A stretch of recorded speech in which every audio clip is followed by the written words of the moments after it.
Dito po sa mga suspect, 3 po sa mga suspect ang napatay, tama po, at 1 ang nakataka. So in total, 4 po ang mga ito. Ano pong identity at background nitong tinutugis ngayon na nag-iisang suspect na lang? Based po sa verified information natin, ma'am, na nakuha, yung 3 suspect nga po, nasawi siya matapos yung isinagawa na hot pursuit operation ng ating personnel sa Dato Unsay Municipal Police Station at ng mga personnel din po ng Philippine Army.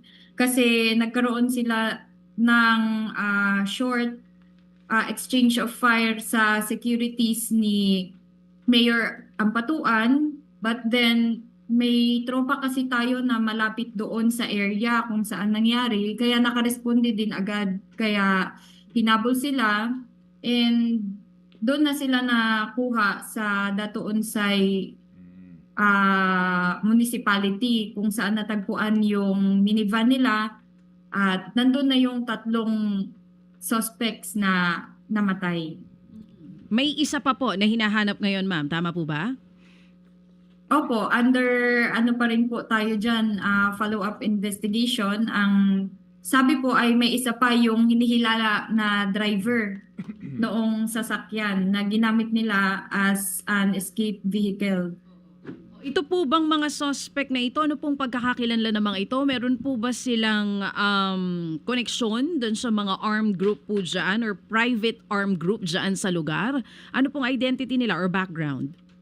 Sa ngayon po, ma'am, under validation pa po yung mga identities ng suspects, pero yung isa sa kanila, bibigyan po natin siya under alias Rap-Rap. Siya po ay may 3 warrant of arrest sa paglabag po sa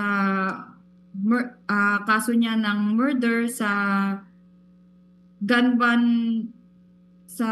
ban po noong election. Oo. At may isa pa po siyang kaso na kasama. Okay, so ito pong alias Rap-Rap, isa po ito sa mga napatay?